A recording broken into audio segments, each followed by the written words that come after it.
जय हिंद दोस्तों। PS study classes में आपका स्वागत है। फ्रेंड्स, आज हम आपको सेल टॉपिक पढ़ाने चल रहे हैं। इससे पहले मैं 60 वीडियो में सेल टॉपिक को कंप्लीट कर चुकी हूँ। फ्रेंड्स, मैं एक एक पार्ट करके छोटे छोटे टॉपिक को मैं हर क्लास में डालती रहूँगी। फ्रेंड्स, एक बार इससे पहले बताओ, ये सारे कम्पिटिटिव एग्जाम के लिए इंपॉर्टेंट, जैसे आपको यूपी टेट देना है, बीपीएससी देना है, जितने भी एग्जाम है फ्रेंड, उसके लिए एग्जाम ओरिएंटेड है। हाँ, ये वो भी बच्चे देख सकते हैं जो 9th 10th 11th 12th के एकेडमिक लेवल के बच्चे भी इस क्लास को देख सकते हैं। फ्रेंड, अब हम अपनी क्लास को स्टार्ट करते हैं। हम जानते हैं फ्रेंड्स, मैंने उसमें भी जिक्र किया था फर्स्ट वीडियो में, अपने 60 वीडियो में, कि जो कोशिका सबसे छोटा अंग कहना गलत होगा, क्योंकि हम जानते हैं कि कोशिका यानी सेल ये सबसे छोटी यूनिट है। इससे भी छोटा अंग हमारा राइबोसोम है, लेकिन हम उसको, राइबोसोम का काम होता है सिर्फ प्रोटीन बनाना, इसलिए हम उसको राइबोसोम को एक अंग कह सकते हैं। लेकिन सेल को हम क्या कहते हैं फ्रेंड?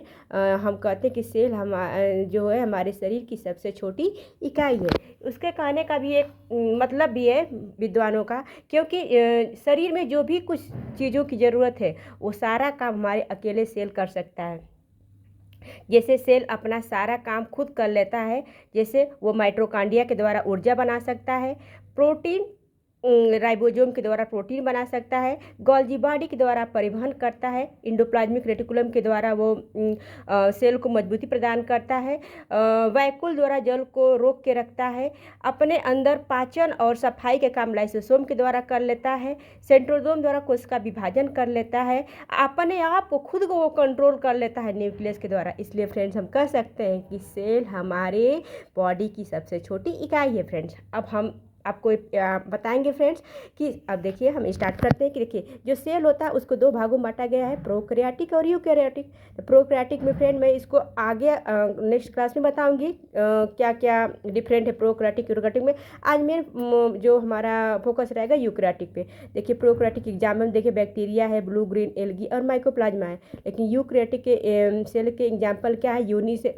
यूकैरियोटिक सेल जो होते हैं उसको दो भागों में डिवाइड किया गया, यूनिसेलुलर और मल्टीसेलुलर।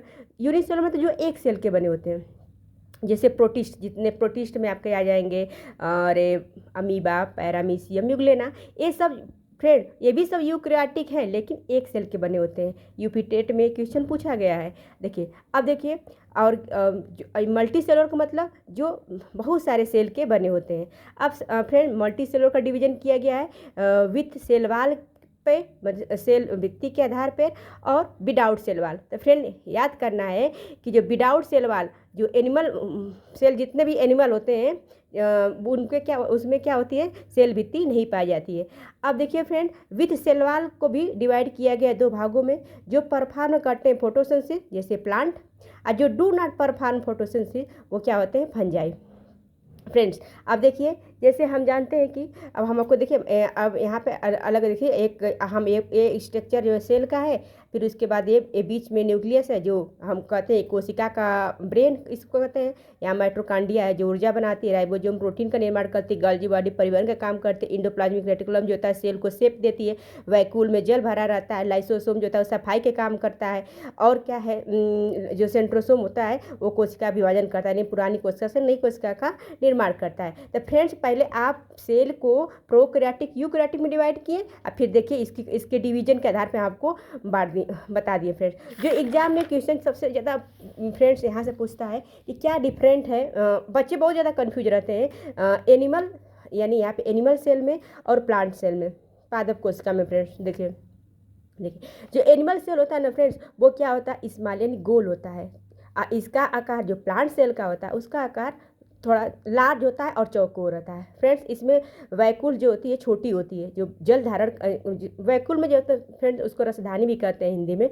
वो क्या होता है, हमारी सेल्स उसी में पानी को कलेक्ट करती है। इसमें जो वैक्यूल्स में जो होता है, इसमें जो प्लांट होता है उसमें वैक्यूल बड़ा होने का रीजन है फ्रेंड्स, क्या आप किसी पौधे को रोज़ पानी तो देंगे नहीं, लेकिन हम लोग में छोटा है ना, हम लोग रोज़ पानी पी लेते हैं, लेकिन पौधे में आप 4 दिन 5 दिन, या बड़े बड़े पौधों को कितने दिन, वर्षों बाद पानी मिलता है, वर्षों बाद नहीं कर सकते, ये सीजनल पानी मिलता है कभी।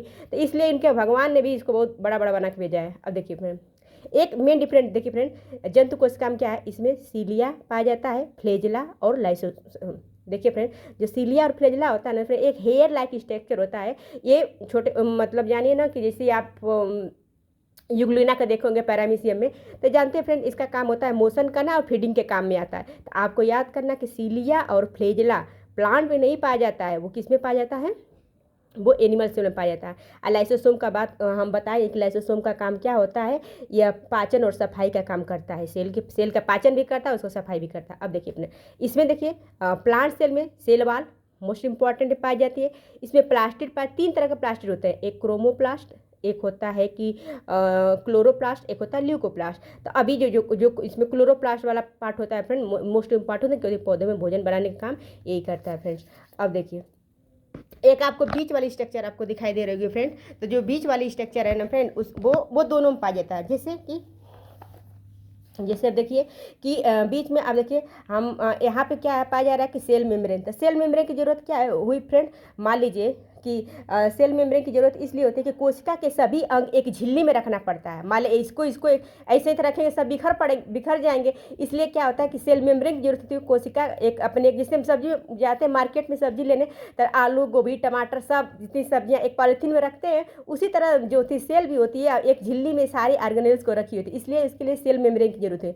माइटोकॉन्ड्रिया की जरूरत है ऊर्जा बनाने के लिए, अभी बताएं। राइबोसोम का काम होता है, अब सेल को प्रोटीन की जरूरत है तो राइबोसोम अपने पास रखिए, लेकिन याद करना कि हमेशा यूकैरियोटिक में 80s प्रकार के राइबोसोम पाए जाते हैं। कोशिका का शेप देने के लिए इंडोप्लाज्मिक रेटिकुलम आ गया। अब देखिए जब माइटोकॉन्ड्रिया ऊर्जा बना ली तो उस ऊर्जा को पूरे बॉडी तक पहुंचाने का काम क्या होता है, गोल्गी बॉडी। तो परिवहन का काम क्या होता है, गोल्गी बॉडी का हो गया। देखिए न्यूक्लियस, अब सबको कंट्रोल करने का काम सेल को कंट्रोल कौन करता है, न्यूक्लियस जो केंद्रक करता है। सेंट्रोसोम का काम होता है कोशिका का विभाजन करना, विभाजन करके नई कोशिका का निर्माण करना। अब देखिए फ्रेंड थोड़ी सी इंपॉर्टेंट पॉइंट नीचे देखिए, सेंट्रोसोम जो होता है ना फ्रेंड्स, वो एनिमल में पाया जाता है और केवल छोटे पौधों में पाया जाएगा, बड़े पौधों में नहीं। बड़े पौधों में कोशिका का विभाजन सेल प्लेट के द्वारा होता है, आपको इतना याद रखिए। यानी सेंट्रोसोम मान लिया हम दोनों, हम बताते एक कॉमन है, ये वाला बीच वाला स्ट्रक्चर कॉमन है जो एनिमल और प्लांट दोनों में पाया जा रहा था, लेकिन सेंट्रोसोम को याद करिएगा कि सेंट्रोसोम जो होता है वो सारे एनिमल में पाया जाता है और सेंट्रोसोम पौधों में, बस छोटे पौधों में पाया जाता है, बड़े पौधों में नहीं। बड़े पौधों में सेंट्रोसोम का काम सेल प्लेट करती है जो कोशिका विभाजन। अब देखिए फ्रेंड हम बोले कि जो यहाँ पे झिल्ली युक्त ऑर्गेनेल यानी डबल मेम्ब्रेन कौन कौन होते हैं, होता है कि मान ली कोई बड़ी कोई ऑर्गन जो होते हैं उस पर डबल झिल्ली होती है, किसी पे सिंगल झिल्ली होती है, किसी पे होती ही नहीं है, तो वो हम बताएंगे। तो पहले खाली डबल और जिसमें नहीं होती है वो जान लीजिए, और बाकी जो जितना बचेंगे उसको समझ लीजिए वो सिंगल लेयर है। जैसे माइटोकॉन्ड्रिया प्लास्टिड, एक क्वेश्चन पूछा गया फ्रेंड, माइटोकॉन्ड्रिया प्लास्टिड और न्यूक्लियस जो होते हैं वो डबल मेम्ब्रेन के द्वारा घिरे होते हैं, लेकिन राइबोसोम और सेंट्रोसोम के पास कोई मेम्ब्रेन नहीं थे, ये विदाउट मेम्ब्रेन के होते हैं। और जो इन दोनों में से छोड़ के जितने बचे होंगे वो सिंगल मेम्ब्रेन होंगे फ्रेंड। तो आज की क्लास फ्रेंड्स इतना ही तक, फिर हम नेक्स्ट क्लास में आपको बताएंगे। धन्यवाद फ्रेंड्स।